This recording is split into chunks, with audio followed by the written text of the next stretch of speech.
آتا ہے کہ سورج جو مغرب سے طلوع ہوگا اس کے بعد پھر 100 تقریباً 20 سال کا زمانہ اور باقی رہے گا، یعنی 120 سال اور باقی رہیں گے۔ اس کے بعد ایک وہ دور آئے گا، کتابوں میں لکھا ہے کہ وفات حضرت عیسیٰ علیہ السلام کی ایک زمانہ کے بعد جب قیامت کے قریب کو صرف 40 برس رہ جائیں گے، ایک خوشبودار ٹھنڈی ٹھنڈی پاکیزہ ہوا چلے گی جو لوگوں کے بغلوں کے نیچے سے گزرے گی، جس کا اثر یہ ہوگا کہ مسلمان کی روح قبض ہو جائے گی، ٹھیک، اور دنیا میں صرف کافر ہی کافر بچیں گے۔ اور پھر حدیث پاک میں آتا ہے، میرے اللہ فرماتے لا تقوم الساعة حتى لا يقال في الارض اللہ اللہ، اس وقت تک قیامت قائم نہ ہوگی جب تک کہ روئے زمین پر کوئی اللہ کہنے والا باقی ہوگا، اس وقت تک قائم نہ ہوگا۔ اب روئے زمین پر جتنے بھی اللہ کہنے والے مومنین ہوں گے، ان کی روح اس ہوا کی وجہ سے نکل جائے گی، ان کی روح قبض ہو جائے گی۔ اب روئے زمین پر صرف کون بچے گا؟ صرف کافر ہی بچیں گے، اور انہی کافروں پر پھر قیامت کیا ہوگی؟ قائم ہو جائے گی۔ اور قیامت کی ہولناکیاں، شدتیں، سختیاں، تکلیفیں جو اور بڑی بڑی ہوں گی، جیسے کہ سورج پھٹ جائے گا، بے نور ہو جائے گا، اور یہ پہاڑ جو ہے نا یہ چلیں گے، سمندر میں آگ بھڑکا دیا جائے گا۔ یہ عظیم جو دن کا تذکرہ قرآن عظیم میں کیا، یہ ایک الگ مضمون ہے، الگ چیپٹر ہے، جو قیامت کے وقت بڑی بڑی چیزیں رونما ہوں گی اور بہت ہی دہشت ناک چیزیں رونما ہوں گی۔ یہ الگ ایک مضمون ہے جس کا ذکر قرآن نے کثرت کے ساتھ کیا ہے، خاص کر اما پارہ میں 30ویں پارے میں اللہ پاک نے فرمایا کہ قیامت کی ہولناکی کا منظر کیا ہوگا، پہاڑ کیسے چلیں گے، آسمان کا حال کیا ہوگا، زمین کا حال کیا ہوگا، سورج کا حال کیا ہوگا، چاند کا حال کیا ہوگا، اور ستاروں کا حال کیا ہوگا۔ یہ الگ ایک مضمون قرآن ہے۔ آج کے درس میں وقت باقی نہ رہا میں بتاؤں، اور اس کے بعد ٹائم بھی نہ رہا کہ میں آگے درس لے کر کے اس کا بھی تذکرہ کروں۔ بہرحال آج میں صرف قیامت کے قائم ہونے تک، یعنی سور کے پھونکے جانے تک جو نشانیاں ظاہر ہوں گی صرف وہی آپ کو بتاتا ہوں میں۔ پھر کیا ہوگا کہ جب دنیا میں کافر ہی کافر بچیں گے اور مسلمان سب وفات پا جائیں گے، فرمایا اس کے بعد پھر 40 برس کا زمانہ ایسا گزرے گا اس میں کسی کی اولاد نہ ہوگی، یعنی 40 برس سے کم عمر کا کوئی نہ ہوگا، اور دنیا میں کافر ہی کافر رہیں گے، اللہ کہنے والا کوئی نہ ہوگا، کوئی اپنی دیوار لپتا ہوگا، کوئی کھانا بنا رہا ہوگا، کوئی اپنے کام میں مشغول ہوں گے، حتیٰ کہ یہ سلسلہ لوگوں میں جاری ہوگا کہ اللہ رب العالمین حضرت سیدنا اسرافیل علیہ السلام کو سور پھونکنے کا حکم دے دے گا، سور پھونکنے کا حکم دے گا۔ قیامت کی ایک بڑی نشانی اور آخری نشانی یہ بھی ظاہر ہوگی کہ مقام عدن یعنی ملک یمن سے ایک آگ نکلے گی، بہت بڑی آگ ہوگی ملک یمن سے۔ یہ آخری نشانی بتایا، قیامت کی نشانی ملک یمن سے آگ، بہت بڑی شدت والی آگ نکلے گی، وہ آگ پوری دنیا میں پھرے گی اور تمام لوگوں کو محشر کے میدان میں لا کر کے ڈھکیل کر کھڑا کر دے گی۔ یہ سب کو جو ہے نا وہ آگ نکلے گی اور سب کے پیچھے پیچھے بھاگے گی، اور سب لوگ جو ہے نا اس کے آگے آگے بھاگتے بھاگتے محشر کے میدان میں لا کر کے وہ آگ جمع کر دے گی۔ یہ قیامت کی آخری نشانی ہوگی، جو آگ نکلے گی، اور آگ جو ہے اس طریقے سے تمام لوگوں کو ڈھکیل کر کے محشر کے میدان میں لا کر کے کھڑا کر دے گی۔ اس کے بعد پھر آپ کو بتایا کہ حضرت اسرافیل علیہ السلام کو اللہ پاک سور پھونکنے کا حکم دے گا۔ اسرافیل علیہ السلام سور پھونکیں گے۔ اب جب اسرافیل علیہ السلام سور پھونکیں گے تو پھر نظام پھر درہم برہم ہو جائے گا۔ اچھا، قیامت کی ایک بڑی نشانیوں میں سے یہ بھی ہے، یہ بھی قیامت کی بالکل قریب ہوگی، وہ یہ کہ جو قرآن عظیم ہے، قرآن عظیم لوگوں کے دلوں سے اٹھا لیا جائے گا۔ قرآن جو کاغذ میں اوراق میں لکھے ہیں،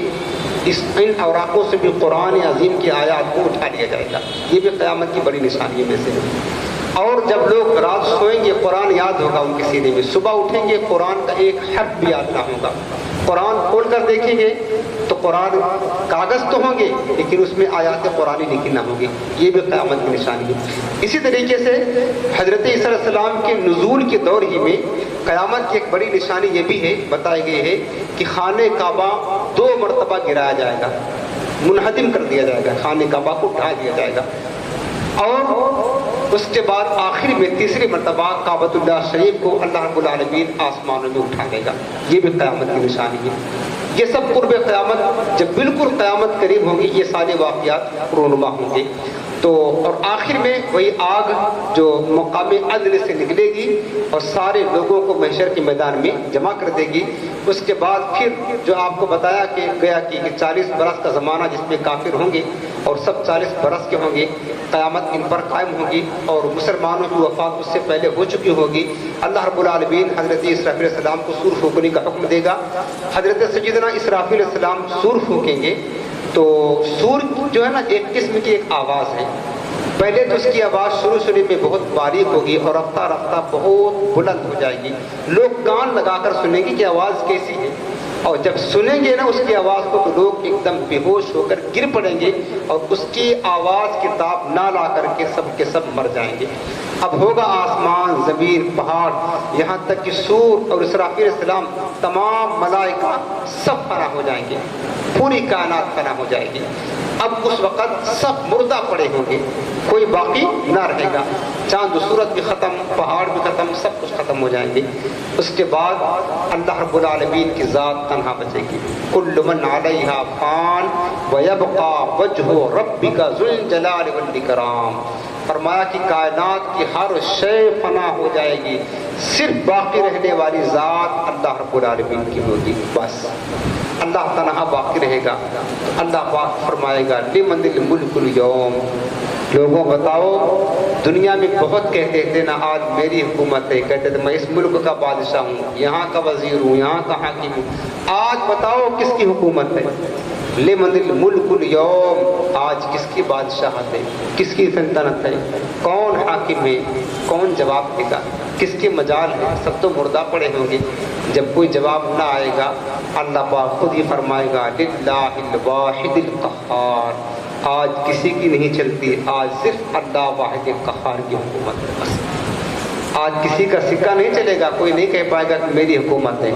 آج صرف اللہ واحد قہار کی حکومت ہوگی، کوئی بول نہ پائے گا۔ پھر جب اللہ تعالیٰ چاہے گا حضرت سیدنا اسرافیل علیہ السلام کو زندہ فرمائے گا اور سور کو پیدا فرمائے گا، پھر حضرت اسرافیل علیہ السلام کو حکم دے گا، حضرت سیدنا اسرافیل علیہ السلام دوبارہ سور پھونکیں گے، دوبارہ سور پھونکتے ہی تمام اولین و آخرین، ملائکہ، جن و انس سب زندہ ہو جائیں گے اور سب زندہ ہو جائیں گے، سب کے سب اپنے قبروں سے جو زمین پر پڑے ہوں گے جو کہ سب کے سب اٹھیں گے۔ اور میرے آقا کریم السلام کے بارے میں آتا ہے کہ سب سے پہلے اللہ کے محبوب علیہ السلام اپنے قبر انور سے اٹھیں گے، وَأَوَّلُ مَن تَنشَقُّ عَنْهُ الْقَبْرُ، حضور فرماتے ہیں کہ سب سے پہلے میری قبر کھلے گی، میں اٹھوں گا اور میرے داہنے طرف ابو بکر ہوں گے، بائیں طرف عمر ہوں گے، اور اس حال میں ہم جو ہے محشر کے میدان میں آئیں گے۔ اور اس کے بعد میرے آقا علیہ السلام سب سے پہلے جنت البقیع اور مدینہ شریف کے قبرستان میں جو مومنین دفن ہوں گے ان کو اپنے ساتھ دیں گے، پھر کعبہ معظمہ شریف مدینہ مکہ مکرمہ شریف کے جو مومنین مدفون ہوں گے ان کو اپنے ساتھ لے کر کے محشر کے میدان میں تشریف لائیں گے۔ اس طرح پھر تمام اہل محشر، تمام دنیا بھر کے لوگ، پوری دنیا میں کہیں کوئی بھی پڑا ہوگا، کوئی قبر میں ہوگا، کوئی زمین پر پڑا ہوگا، ہر ایک اپنے اپنے قبروں سے نکل کر کے ملک شام کی سرزمین پر محشر کا میدان برپا ہوگا،